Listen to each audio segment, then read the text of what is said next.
নমস্কার বন্ধুরা, কেমন আছো? আশা করছি সকলেই ভালো আছো। তো বন্ধুরা, দেখতেই পারছো কত সুন্দর কচু গাছ হয়েছে আমাদের। তো আজকে এখান থেকে একটা কচু শাক তুলে আমি আজকে কচু শাকের একটা নিরামিষ রেসিপি তৈরি করব। এই রেসিপিটা একবার খেলে আঙুল চাটতে বাধ্যই হবে। তো বন্ধুরা, দেখতে পারছো একটা আমি কচু গাছ তুলে নিয়েছি। এখন এর থেকে ডাঁটাগুলো আমি কেটে নেব।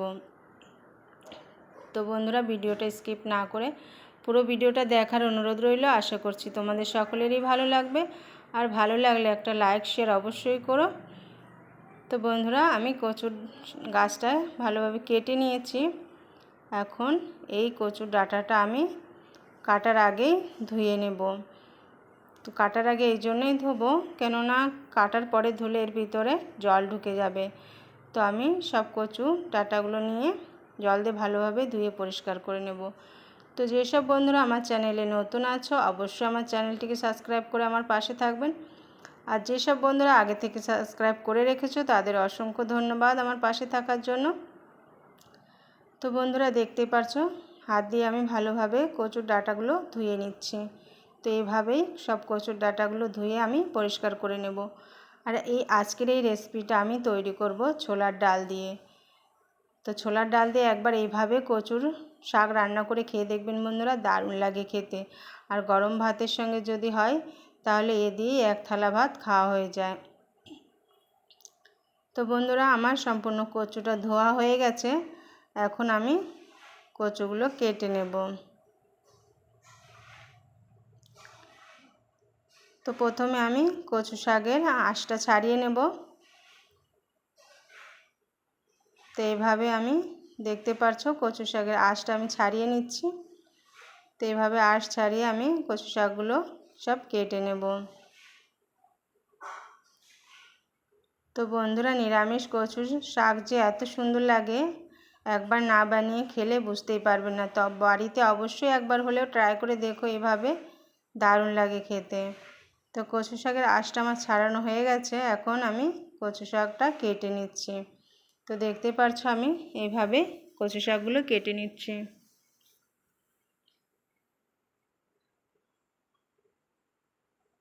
তো এভাবে আমার সম্পূর্ণ কচু শাকটা কাটা হয়ে গেল বন্ধুরা। তো আজকে একটা সিক্রেট মশলা দিয়ে আজকে এই রেসিপিটা তৈরি করব। এই মশলাটা দিলে কচু শাকের স্বাদটা আরও বেড়ে যায়। তো চলো বন্ধুরা, দেখে নেওয়া যাক আজকে কিভাবে আমি কচু শাকটা রান্না করি। তো এখানে দেখো আমি এক মুঠো ছোলা রাত্রে ভিজিয়ে রেখেছিলাম। তো সুন্দর ভিজে গেছে।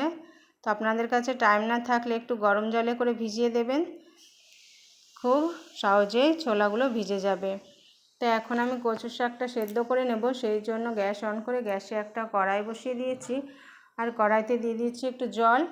আর জলের মধ্যে আমি কেটে রাখা কচু শাকগুলো দিয়ে দেব, আর সঙ্গে সেই ভিজে রাখা ছোলাগুলো দিয়ে দেব। ছোলাটা দেওয়াতে ছোলাটাও খুব ভালোভাবে সেদ্ধ হয়ে যাবে, আর খেতেও খুব ভালো লাগবে। তো সামান্য একটু লবণ দিয়ে দিলাম। লবণটা দিয়ে একটা ঢাকনা দিয়ে আমি ঢাকা দিয়ে কিছুক্ষণ সেদ্ধ করে নেব। তো বন্ধুরা, দেখতে পাচ্ছ কচু শাকটা দেখতে অনেক লাগছে, কিন্তু যখন সেদ্ধ হয়ে যাবে এটা আরও কমে আসবে। তো কিছুক্ষণ পরে ঢাকনাটা খুলে একটু নাড়িয়ে চাড়িয়ে নেব, যাতে সব শাকগুলো ভালোভাবে সেদ্ধ হয়ে যায়। তো নাড়িয়ে চাড়িয়ে আবারও আমি একটা ঢাকনা দিয়ে কিছুক্ষণ জাল করে নিলাম। তো দেখতে পাচ্ছো বন্ধুরা, কচু শাকটা কত সুন্দর সেদ্ধ হয়ে গেছে, আর কমে অর্ধেক হয়ে এসছে। আর এটা রান্না করলে আরও কমে যাবে। তো কচু শাকটা আমার সেদ্ধ হয়ে গেছে। এখন একটা ছিদ্রযুক্ত পাত্রে নামিয়ে জল ঝরিয়ে নেব। আর দেখো বন্ধুরা, ছোলাটাও খুব সুন্দর সেদ্ধ হয়ে গেছে। তো আজকের মশলাটা এটাই: গোটা জিরে, গোটা ধনে, তেজপাতা আর শুকনো লঙ্কা। তো এই মশলাটা আমি শুকনো কড়াইতে ভেজে নেব। তো প্রথমে আমি দিয়ে দিলাম তেজপাতা আর শুকনো লঙ্কা। এই মশলাটা দিয়ে একবার বাড়িতে বানিয়ে খেয়ে দেখবেন বন্ধুরা, কচু শাকের স্বাদটা দ্বিগুণ হয়ে যায়। তো একটু নাড়িয়ে চাড়িয়ে আমি জিরে ধনেটাও দিয়ে দিলাম। আর জিরে ধনেটা দিয়েও নাড়িয়ে চাড়িয়ে আমি মশলাটা ভেজে নেব। তো বন্ধুরা, মশলাটা আমার ভাজা হয়ে গেছে। একটা পাত্রে নামিয়ে ঠান্ডা করে নেব। আর এদিকে ওই কড়াইতে আমি দিয়ে দেব পরিমাণ মতো সরিষার তেল ফোড়নের জন্য। তেলটা ভালোভাবে গরম হয়ে গেলে আমি দিয়ে দিলাম হাফ চামচ পাঁচফোড়ন। তো পাঁচফোড়নটা খুব ভালোভাবে ফুটে গেলে যখন পাঁচফোড়ন থেকে সুন্দর একটা গন্ধ বেরোবে তখন আমি কিছু চিড়ে রাখা কাঁচা লঙ্কা দেব। তো কাঁচা লঙ্কার ভাগটা আমি খুব বেশি দিয়েছি বন্ধুরা, আপনারা যে যেমন ঝাল খেতে পছন্দ করেন তেমনই দেবেন। তো ঝালটা একটু ভেজে নিয়ে আমি দিয়ে দিলাম সিদ্ধ করে রাখা কচু আর ছোলাটা। তো কচু আর ছোলাটা দিয়ে আমি ফোড়নের সঙ্গে খুব ভালোভাবে মিশিয়ে নেব। মেশানো হয়ে গেলে আমি দিয়ে দেব হলুদ গুঁড়ো আর লবণ। যেহেতু লবণ আগে দেয়া আছে সেই জন্য লবণটা আপনি নিজের পরিমাণ বুঝেই দিতে হবে। তো লবণ আর হলুদ দিয়ে আমি কচু শাকের সঙ্গে খুব ভালোভাবে মিশিয়ে নেব। আর কচু শাকটা ততক্ষণ পর্যন্ত রান্না করব যতক্ষণ না এর জলটা খুব ভালোভাবে শুকিয়ে যাচ্ছে। তো এইভাবে নাড়িয়ে চাড়িয়ে আমি কচু শাকটা রান্না করব। তো এখন আমি দিয়ে দিলাম একটু চিনি। চিনিটা দিলে কচু শাকের স্বাদটা আরও ভালো হবে, একটু মিষ্টি মিষ্টি ঝাল ঝাল খেতে দারুণ লাগবে বন্ধুরা। তো চিনিটা দিয়ে আমি ভালোভাবে কচু শাকের সঙ্গে মিশিয়ে নিলাম। আর এইভাবে গ্যাসের ফ্লেমটা লোতে রেখে আমি বেশ কিছুক্ষণ ধরে কচু শাকের জলটা শুকিয়ে নেব। তো কচু শাকের জলটা ভালোভাবে শুকিয়ে রান্না করলে বন্ধুরা এর স্বাদটা বেশি হয়। তো এইভাবেই নাড়িয়ে চাড়িয়ে আমি কচু শাকটা রান্না করে নেব। তো কচু শাকের জলটা প্রায় শুকিয়ে এসছে বন্ধুরা। এখন যে আমি মশলাটা ভেজে রেখেছিলাম ওর থেকে 1 চামচ গুঁড়ো মশলা আমি দিয়ে দেব আর কচু শাকের সঙ্গে খুব ভালোভাবে মিশিয়ে নেব। তো এইভাবে আমি কচু শাকটা রান্না করলাম বন্ধুরা। তো আমার কচু শাকের রান্নাটা কমপ্লিট হয়ে গেছে।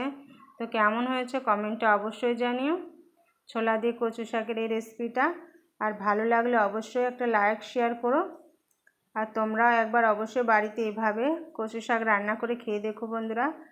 আর কচু শাকটা খেতেও খুব ভালো বন্ধুরা, শরীরের জন্য খুবই উপকারী। তো বন্ধুরা আজকের জন্য এখানেই শেষ করছি। দেখা হবে নতুন কোনো রেসিপির সঙ্গে। সকলে ভালো থেকো, সুস্থ থেকো।